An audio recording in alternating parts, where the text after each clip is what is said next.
Right, so Rishi Sunak has decided that rather than negotiate with industrial trade unions to come to a settlement on pay, conditions, and safety, he's going to legislate so that even if trade unions ballot for industrial action, the new laws will force people to go to work anyway or face the sack.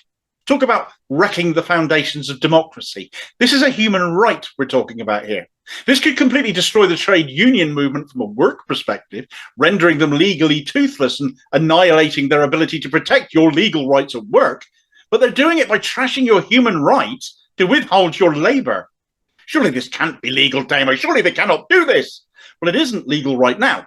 But when so many Tories want the Human Rights Convention torn up here in favour of a Bill of Rights of their own writing, instead, acts like this show that their Bill of Rights would only stand up for us for as long as it suits big business and it suits that government, and they would change it any time to suit them instead of protecting you. There is certain to be legal challenges to this, but how are the Tories trying to justify themselves here? According to Business Secretary, the Spiv Grant Shapps, it's all about safety. Safety, he says. What's safe about overworked, underpaid nurses and doctors? They're already taking action because the NHS has become so impaired by Tory mismanagement that it's no longer safe to work in. What is safe about removing the guards from trains as one aspect of the RMT train disputes? If the driver has a turn, who will stop the train without there being any other member of staff on board? When did train crashes all of a sudden become an acceptable consequence for profiteering? Who will be on hand to help the elderly, the infirm, and the disabled get on and off? Oh, but he's saying we need a minimum level of staffing on hand so the service can still run, so people aren't inconvenienced by a government refusing to negotiate. They're simply going to force people already concerned about the service, who know best how to run the service, who can't make ends meet anymore doing the jobs they love, be forced to work anyway. It's a direct attack on human rights. Why didn't you just bring in gangmasters with whips and be done with it? Claps of appreciation be damned. That's old news. It's whipping time now, folks.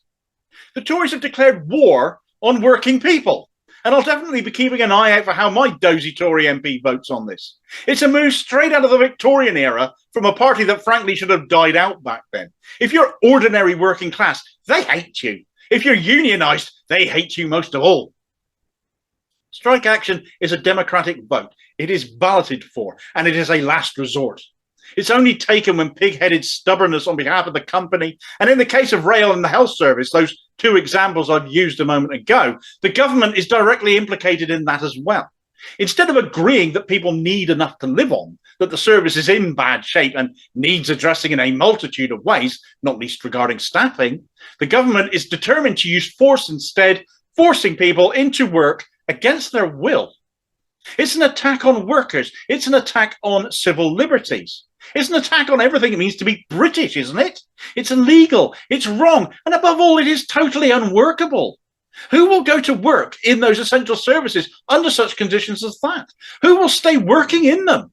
What are you going to do when you don't get enough people in it? Force people to take the jobs? Are you going to make resigning from them illegal next as well?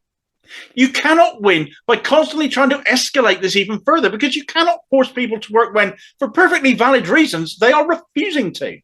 You will end up in the crazy, completely avoidable situation where services totally stop running.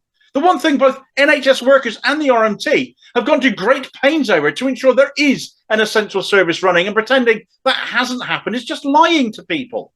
People will still strike. They may not call it an official strike, but they won't turn up to work. They will still operate in ways that inconvenience their bosses. And if they stand strong together as a collective, there aren't enough agency or temp staff to run the services fully without them, at the exorbitant extra cost that'll be to the public purse.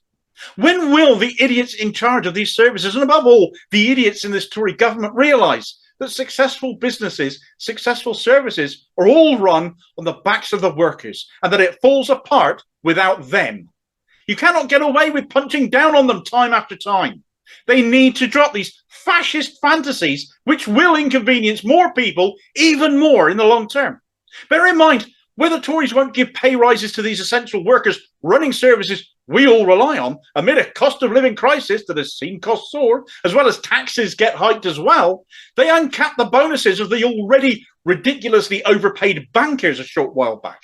I can't imagine why a bankster maths enthusiast like Rishi Sunak did that, but can't see the value in ordinary working class people doing essential work, having enough to live on, and have dignity in their workplaces. Out of touch and out of his tiny mind. When the Tories have passed this rubbish, what will they tell everyone waiting for a train that won't come or post that doesn't arrive, when in actual fact they've done nothing to fix the problem, only aggravate it? Who will they blame then? All this will do is see them dragged to court. All of these disputes will be dragged out even longer, and the blame must sit square on the government for that, when they will have created what was a completely avoidable mess by acting like a bunch of petty dictators. Where do you go from here? Strip them of their pensions next? Removing other rights at work like the minimum wage or maternity leave? And what's to stop them coming for the rest of us if they do that? The right to strike is a fundamental in any democracy. If this passes, we're no longer living in one.